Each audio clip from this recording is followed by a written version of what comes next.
지금부터는 저희가 주제를 바꿔서 오늘 정치 이슈 하나하나 만나보겠습니다. 원래 오늘의 논점은요, 결국 민주당이 주도로 보안수사권 전면 폐지로 가는구나 였었는데 어젯밤에 슬쩍 끼워 넣어진 게 있습니다. 바로 공소기각 조항입니다. 화면부터 먼저 만나보겠습니다. 우리가 빛의 혁명의 완수 중에 하나가 뭐냐면 이재명 대통령 사건에 대한 공소 취소라고 봐야 되는 거예요. 이것이 명분이고 여러 가지 정치적 프레임으로 보는 시각은 저희들이 이거 성과와 업적으로 통해서 입증하겠다.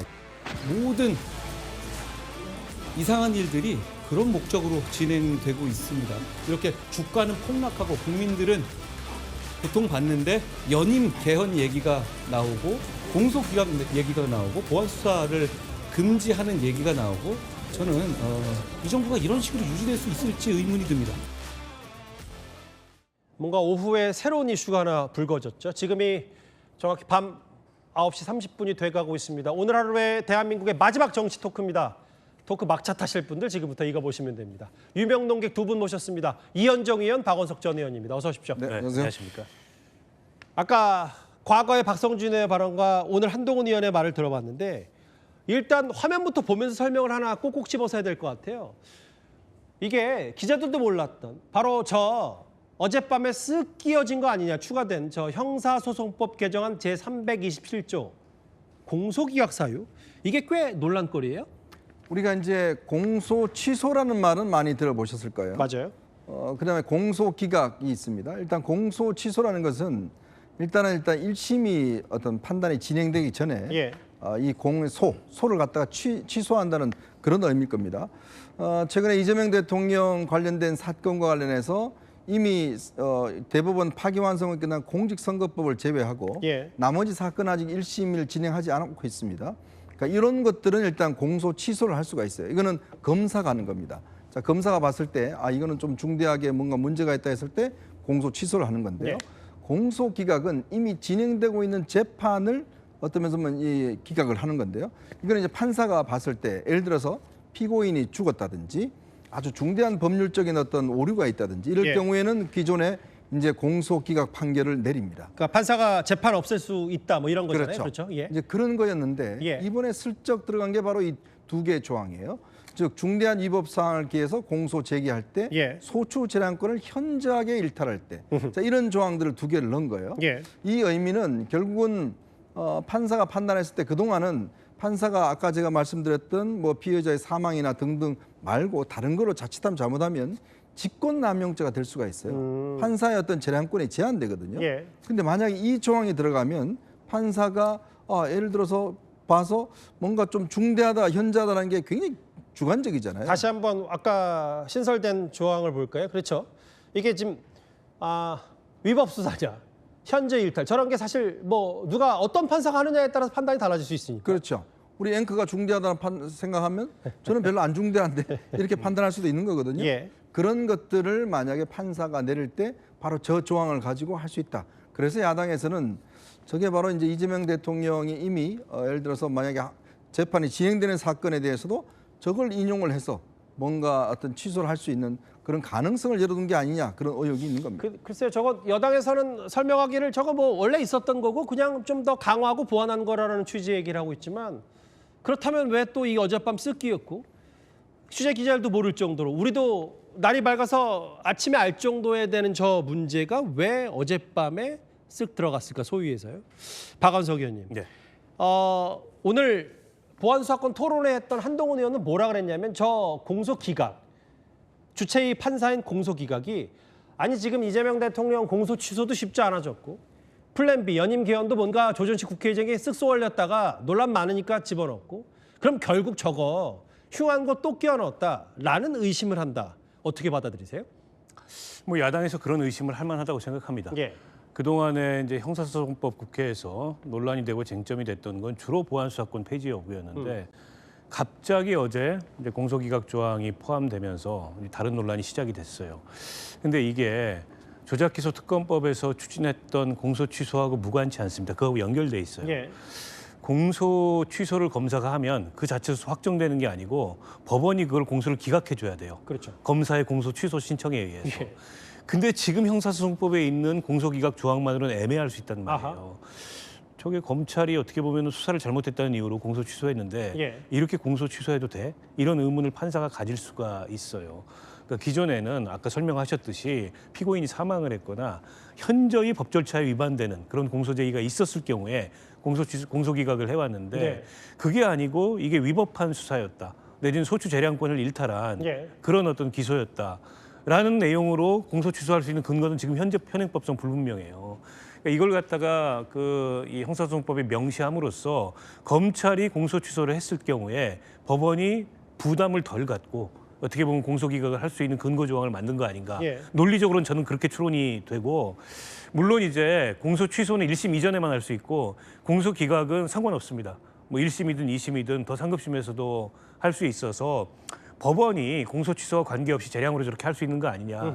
근데 저는 그 가능성보다는 예. 지금 추진해 왔던 여건에서 이 공소 취소 조항하고 일종의 페어링인 거죠. 아하. 그 공소 취소를 검찰이 신청했을 때 한 쌍처럼 되는 그렇지. 거다. 법원이 그 공소 취소를 받아들일 수 있는 근거 조항이 현행법상 불분명하니까 예. 그 내용을 보완한 거라고 보고 결국 대통령의 사법 리스크하고 무관치 않다.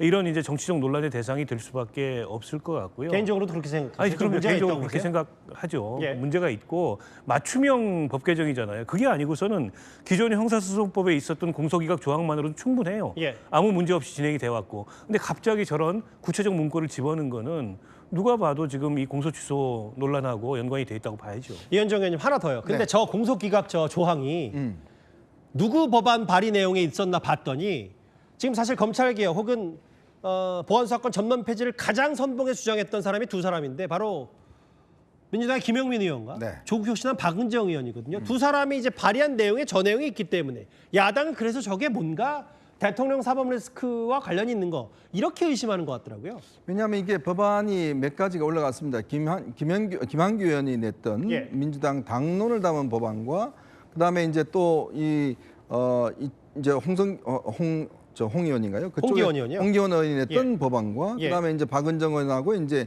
김용민 의원이 냈던 법안들 이게 이제 법안심사 소위에 올라가면 이걸 합해서 심사를 하게 돼요. 예. 이제 그런데 문제는 어젯밤에 이 조항들이 이제 슬쩍 들어갔다는 거 아니겠습니까? 그래서 오늘 아마 그냥 모르고 지나갈 수 있는 건데 한동훈 의원이 이 문제를 이제 제기한 것 자체가 보면 예. 결국 모든 법에는 악마는 디테일이 있다고. 디테일 속에서 뭔가 숨겨져 있는 게 있습니다. 예. 이번에 보면 큰 어떤 법안의 큰 문제점들이 이제 몇 가지 보안 사건 문제만 다 집중돼 있었잖아요. 그렇죠. 근데 딱 어떤 게 집중돼 있을 때 집중되지 않는 곳에 뭐 슬쩍 집어넣으면서 이제 통과시키려고 했던 것 같은데 많은 법조인들이 이 조항을 보면서 굉장히 우려를 많이 하고 있어요. 저게 뭐 대통령 사법 리스크 혹은 대통령 재판 없애는 길 뭐 누구 말만 따라 감옥 안 가게 하는 거 아니냐라는 얘기가 있는데 근데 영상 하나 만나보고 올게요. 오늘 사실 중차대한 날이었어요. 어찌 보면 뭐 누구한테는 이게 더 완벽한 형사소송법 아니냐. 아니다. 이게 어떻게 이렇게 졸속을 할 수 있냐. 근데 어찌됐건 양측의 입장이 있다고 하더라도 78년 만에 검찰 수사권이 전면 폐지를 되는 날 앞둔 날인데 법사위 분위기가 좀 무게가 달랐어요. 화면을 만나보겠습니다. 박형수 간사님, 그리고 김민전 의원님, 김승원 간사님, 그리고 우리 쪽에서 더불어민주당 토론도 통상적으로 위원님들이 먼저 하고 간사들은 나중에 합니다. 그게 관례였습니다. 언제부터 법사위에 계셨는데 관례를 얘기하세요? 제가 위원장님보다 훨씬 오래 있었어요. 제가 19대부터 있었어요. 아니 21대. 2012년부터.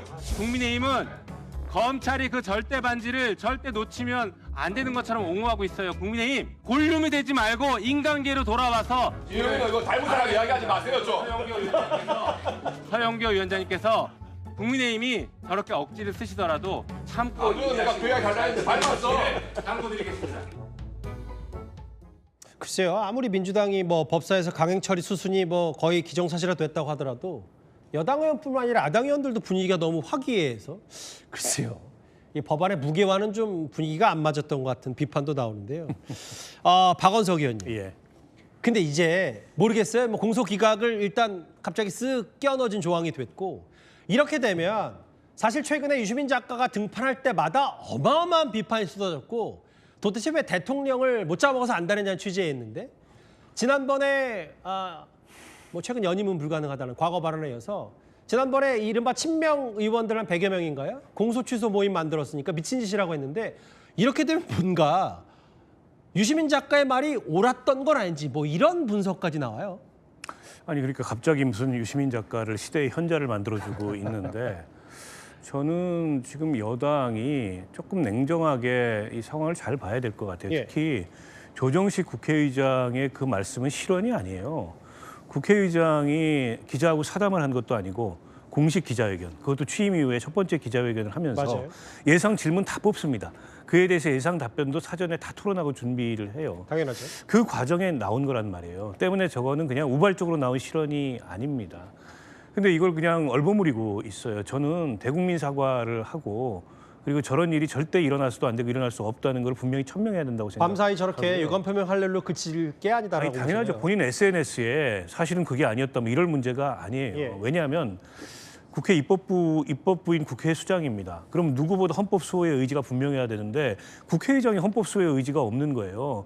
국민의 선택에 따라서는 임기 관련된 조항도 현직 대통령한테 적용할 수 있다니 예. 그건 지금 헌법에 전면 위배되는 얘기입니다. 예.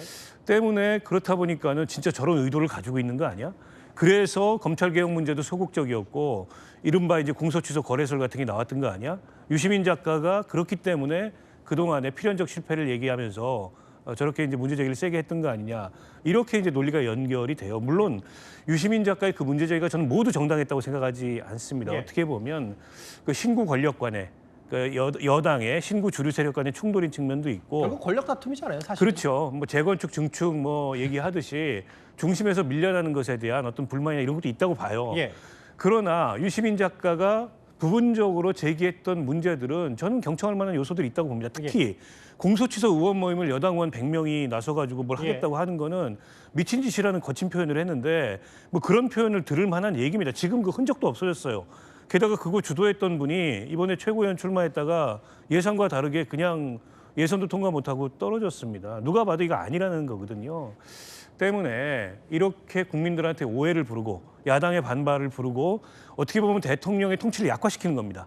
이 연임 논란이나 공소취소 논란이나 저는 대통령께서 들어오시면 이 정리해야 된다고 봐요. 대통령 말씀 한마디면 정리되는 겁니다. 연임은 없고 공소취소 인위적으로 하지 않는다 하면 정리될 문제예요. 근데 할까요, 대통령이? 저는 해야 된다고 봅니다. 왜냐하면 지금 점점 지지율 떨어지고요. 지금 여당 전당대회 돌아가는 모습을 보십시오. 근데 이제 당의 일원 말고 그게 맞다는 거 말고 박 의원 전망은 진짜 뭐 공소취소든 아니면 연임 얘기든 대통령이 본인이 직접 결재하든지 교통정을 해야 된다. 할 거라고 보세요? 글쎄요, 뭐 해야 된다고 봅니다. 해야 된다고. 알겠습니다. 그 아까 유시민 작가가 했던 얘기 한번 다시 그래픽으로 부탁드릴게요. 왜냐하면 그러게요. 저 말을 했을 때까지만 해도 공소취소 모임 그렇다 치더라도 연임 불가능하다라고 했을 때 진보 유튜브나 친명계에서 어마어마하게 비판했거든요. 저 얘기. 그러니까 뭐 저 얘기뿐만 아니라 유시민 작가가 어떤 말을 할 때도 꽤 비판했었는데 저 얘기. 조정식 국회의장이 쏘아올린 저 연임 개헌 얘기요. 오늘 강훈식 비서실장과 홍익표 정무서까지 나서 진화를 했는데 야당에서는요. 이게 뭐 한두 번 나온 말이 아니지 않냐. 친명 쪽에서. 이런 문제 제기를 하고 있습니다. 이 정부에서 4년 연임제 개헌안을 내더라도 이재명 대통령은 연임할 수 없는 것 아니겠습니까? 그렇죠. 예, 현 헌법에 의하면 또 그렇죠. 국민들이 결단을 해야 될 문제 아닌가 싶습니다. 지난 총선 전에는 어떤 분들은 5년이 너무 길다 이렇게 했는데 요새는 사람들이 5년이 너무 짧다 이러는 거 아니에요? 더 했으면 좋겠다 이런 분들이 있는 거 아니겠습니까? 뭐 현직 대통령의 뭐 임기 연장을 하는 개헌안에 대해서는 뭐 통과나 처리 여부에 대한 입장이 좀 그건 결국 주권자인 국민 여론과 국민의 선택의 문제라고 저는 생각을 해요. 다 해프닝이라고 했는데 네. 모아놓으니까 이게 진짜 우연인지 뭔가 친명계 쪽에 대통령 주변 사람들이 여러 공감대가 있는 거 아닌가라는 게 합리적 의심일 수도 있어요. 그러니까 일관성이 있죠. 그리고 특히 조정식 국회의장의 저 기자회견은 제 경험상 보면 원래 저런 기자회견을 하면 예상 질문들을 기자들한테 받습니다. 그럼요. 국회의장인데. 받고 그 답변에 대한 것도 참모들하고 논의를 해요. 예. 자, 그런데 오늘 이긴 그 개혁신당 사무총장이 그런 거 올렸던데 이 저 국회의장이 답변할 때 자꾸 밑에를 이렇게 보면서 하더라라는 이야기를 해요. 조정식 국회의장이. 네. 그러면 이게 뭔가 저 문구를 써온 게 아닌가라는 그런 의문이 있는 거죠. 예. 즉 준비된 답변이었다라는 게 있는데 그럼 이게 준비된 답변이라는 게 보면 지금 조원철 법제처장은 이재명 대통령과 연수원 18기 동기입니다. 예. 자, 김민석 국무총리 뭐 이 지금 친명의 후보로서 지금 대표에 나와 있고 조정식 국회의장은 대통령의 정무특보를 했던 사람이에요. 예. 그럼 대통령과 자주 만났을 거 아닙니까? 그러면 대통령의 속내와 뜻을 충분히 알 수 있었던 위치에 있었던 사람이다. 자, 그렇다면 이 시점에서 이걸 한번 좀 제기를 해야 되겠다라는 아마 판단을 내렸을 텐데 근데 이 판단이 완전히 제가 볼 때는 정말 빗나간 거죠. 이것이 가지고 있는 파급력 사실 생각해 보세요. 그러면 대통령이 연임을 한다 그러면 좋아할 사람이 누가 있습니까? 대통령 말고 좋아할 사람이 지금 대선 친명계에서 좋아할 수도 있죠. 아니 대선 후보들이 좋아하겠어요? 그래서 다음 대통령 노리는 사람들이 그러면 알겠습니다. 4년 더 해야 돼? 예. 그런 거기 때문에 저는 이게 물론 내부적으로 뭔가 이야기했다 하더라도 이렇게 이야기하는 것은 정말 절대적인 패착이라는 생각이 듭니다. 박원석 의원님, 저희가 한 준비된 시간이 3, 40초 정도밖에 안 남았는데 그거 지금 여론조사는 저희가 그냥 눈으로 확인만 할게요. 뭐 그런데 지금 오늘 첫 번째 TV 토론이 동시간대 지금 네. 진행이 되고 있는데 조금 전에 김민석 전 총리, 김민석 후보가 정청래 후보를 향해서 유시민 말에 노코멘트를 하면서 어떻게 대통령을 지킬 수 있냐라고 계속 그 부분을 파고들고 있어요. 네. 저 발언이 주요할 거라고 보십니까? 글쎄요. 저는 뭐 그게 쟁점이긴 한데 예. 그게 뭐 그렇게 큰 그 향배에 영향을 미칠까 싶고 오히려 오늘 조정식 그 의장이 한 얘기가 어떻게 보면 유탄 맞은 거예요. 김민석 후보는 견제심이 생깁니다. 근데 최근에 이제 김민석 총리에게 계속 악재가 생긴다 저런 말. 네, 견제심이 생기고 그러면 대통령이 지원하는 후보에 대한 견제심이 생길 수밖에 없어요. 그럼 반사이익은 정청래 후보에 가는 거죠. 예. 여러모로 저는 그 조정식 의장의 그 말씀이 파장이 큽니다. 그래서 결국은 지금 친명 자처하는 김민석 총리에게 악재가 될 거다. 알겠습니다. 유명 논객 두 분과 오늘 정치 토크를 정리했습니다. 잘 들었습니다. 두 분 고맙습니다.